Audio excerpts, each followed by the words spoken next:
Imagine being stopped by a cop for no reason, but you're an FBI agent. Sounds unbelievable? This story will blow your mind. Officer Danny Roberts had been on the force for 8 years in the small suburban town of Pineview.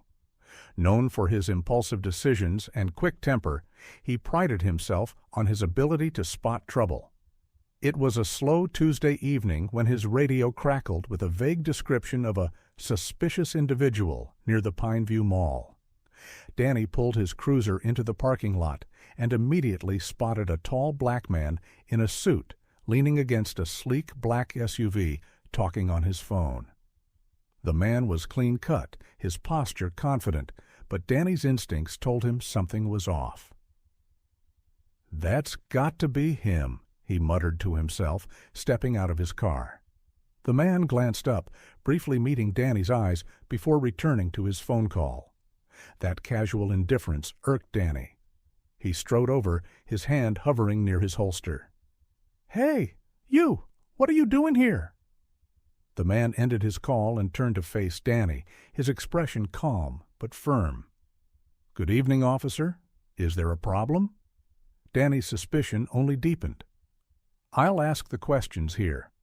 What's your name? What are you doing here?" "My name is Agent Marcus Carter," the man replied, pulling out a leather wallet and flipping it open to reveal a badge. "I'm with the FBI." Danny barely glanced at the badge. "FBI, huh?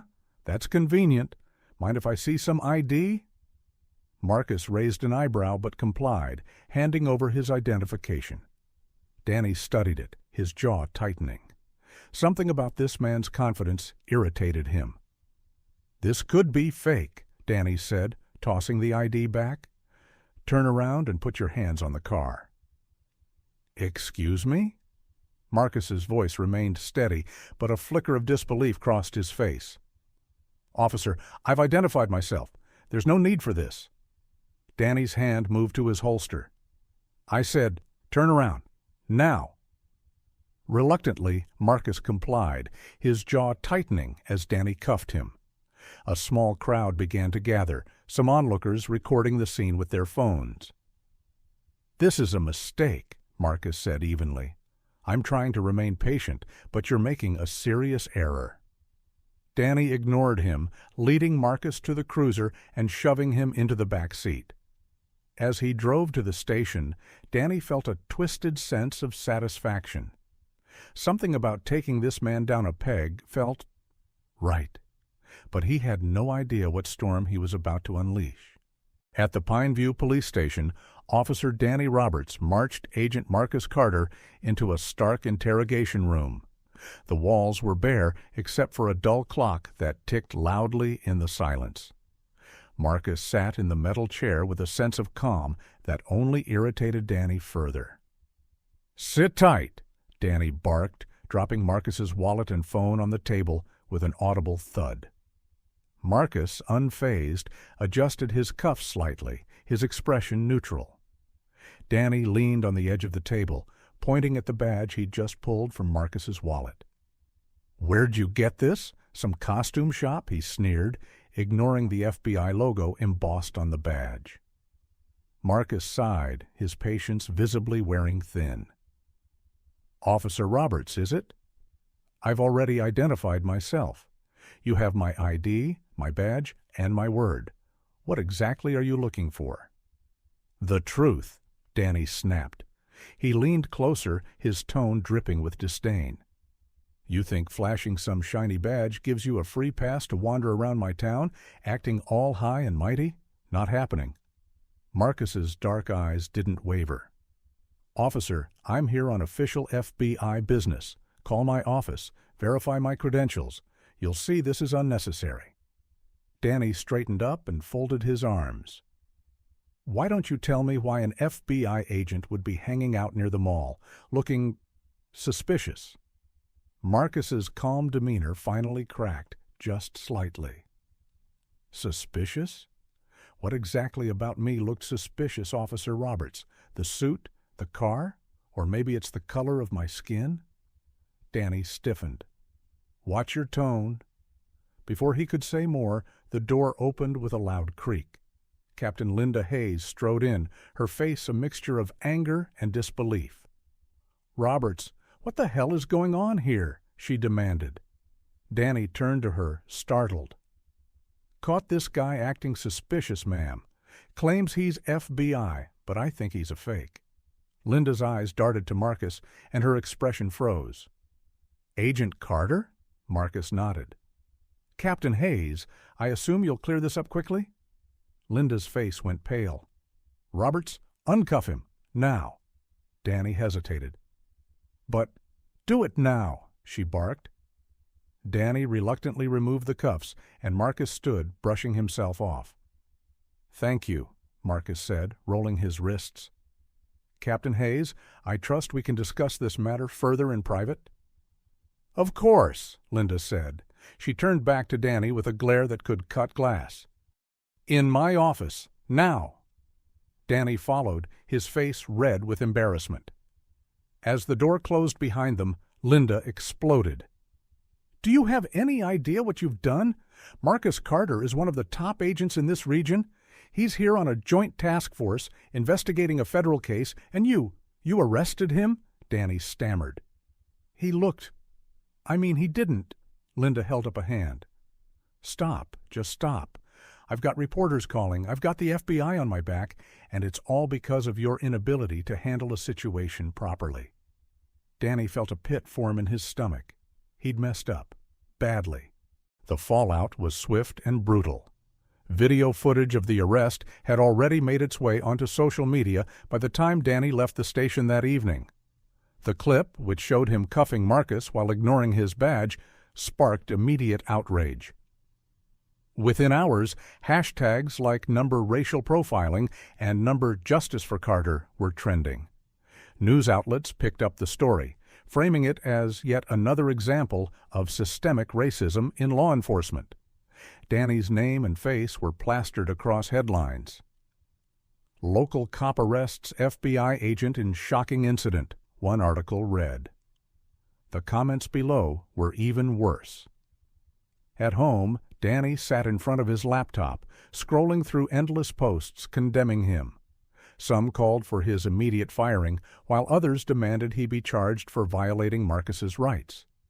The weight of public opinion was crushing, and for the first time, Danny began to feel the full impact of his actions. Linda called him the next morning. Her tone was curt. "You're suspended, effective immediately." "Captain, Save it. You're lucky Agent Carter isn't pressing charges yet. Take some time to reflect, Roberts. God knows you need it." Danny spent the next few days in a haze, avoiding his neighbors, his coworkers, and the news. But the guilt was inescapable. He replayed the arrest over and over, each time cringing at his arrogance, his assumptions, and his complete disregard for Marcus's dignity. By the end of the week, Linda called Danny back to the station. Her voice was neutral, almost too controlled. "Agent Carter has requested to meet with you." Danny felt his stomach drop. This wasn't a request. He could hear it in her tone. It was a summons. He nodded, forcing himself to move, his legs heavy as lead as he made his way down the hall. The conference room door loomed before him, and he hesitated for a fraction of a second before pushing it open.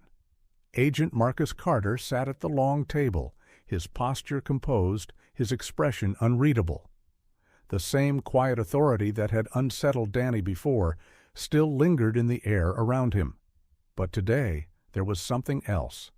A test. A challenge. Danny knew this was more than a conversation. This was a reckoning. He stepped inside and took a shaky breath. "Agent Carter, I'm sorry." Marcus tilted his head slightly, studying him as though weighing his words, his sincerity. The silence stretched, filling the room like a heavy fog, pressing in on Danny from all sides. "Do you know why what you did was wrong?" Marcus finally asked, his voice calm but firm. Danny swallowed hard. He knew the answer, but saying it out loud felt different. It made it real. "Because I didn't treat you with respect. I let my assumptions get in the way." Marcus nodded, but he didn't let Danny off the hook so easily. "That's part of it, but it's bigger than me, Officer Roberts. It's about how you approach every person you encounter in this job. You weren't just disrespecting me, you were failing your duty. Your job isn't to judge, it's to protect and serve." "Do you understand that?"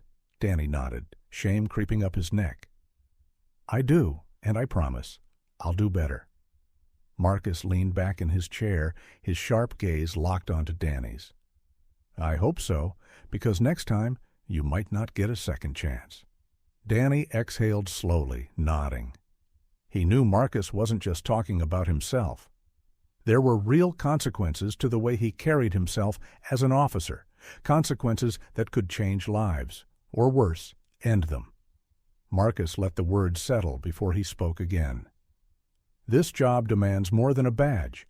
It requires awareness, accountability, and respect. People's lives are in your hands, Roberts. That's not something to take lightly." Danny sat straighter, absorbing every word. "I understand. I'll do better. Not just for you, but for everyone I encounter." Marcus studied him for a long moment before nodding. "Good. Then let's see if your actions match your words." With that, the meeting was over. Danny stood and walked out of the room, but he knew that this conversation would stay with him far beyond the walls of the station. It was more than a lesson. It was a wake-up call, and he intended to answer it. The conversation with Marcus left Danny shaken, but it also ignited something deeper within him, a desire to change. He spent his suspension attending workshops on cultural sensitivity and implicit bias, learning about the systemic issues that had shaped his own prejudices. For the first time, he began to see the world through a lens that wasn't his own. The training sessions were uncomfortable at times, forcing him to confront hard truths about himself, but he pushed through, determined to be better. When Danny returned to the force, he was determined to rebuild his reputation and earn back the trust of his community. He volunteered for outreach programs, visiting schools and community centers to talk about policing and accountability. At first, the reception was cold. People knew about what had happened, and some weren't ready to forgive. But Danny didn't shy away from the hard conversations. He listened to stories from people who had experienced discrimination, their words painting vivid pictures of pain and resilience. Every story reinforced why change was necessary and why he had to be part of it. Meanwhile, Marcus's investigation in Pineview continued. Despite their rocky start, he and Danny crossed paths several times. Marcus remained professional but distant, his trust in Danny clearly still on shaky ground. Danny didn't blame him. Trust wasn't given, it had to be earned. And he knew he had a long way to go. One afternoon, Marcus stopped by the station to update the team on the case he'd been working. The room was packed, officers taking notes as he laid out the latest developments. As he wrapped up his presentation, he glanced at Danny. "Officer Roberts," he said, addressing him in front of everyone, "I've noticed your efforts to improve. Keep it up." The words, though simple, felt monumental to Danny. It wasn't forgiveness, but it was acknowledgement, a step in the right direction. And that meant everything. Months passed, and while the memory of his mistake still lingered, Danny used it as a constant reminder to stay vigilant against his own biases.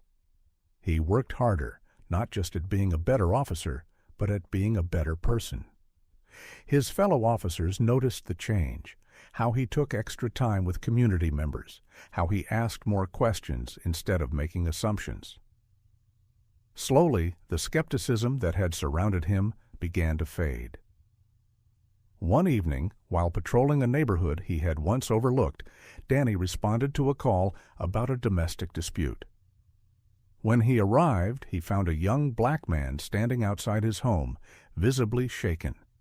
In the past, Danny might have approached the situation differently, made assumptions, let his biases dictate his actions. But this time, he took a breath and listened. He de-escalated the situation, ensuring that everyone involved was safe. By the end of it, the young man thanked him. It was a small moment, but for Danny, it was proof that he was changing. For Marcus, the incident served as a reminder of why his work was so important. He had spent years pushing for accountability and reform, and while progress was often slow, seeing someone like Danny take genuine steps toward improvement was a sign that change was possible. By the time Marcus closed his case in Pineview, the two men had developed a mutual respect. They weren't friends, not yet, but there was an understanding between them, a recognition of the work both were doing to create something better. The road to redemption wasn't easy, but it was necessary. And in their own ways, both Danny and Marcus had become catalysts for change in Pineview, proving that even the worst mistakes could lead to better futures when met with accountability and a willingness to grow. Thanks for watching. Comment below. What would you have done if you were in the FBI agent's shoes? Don't forget to share this video to spread awareness.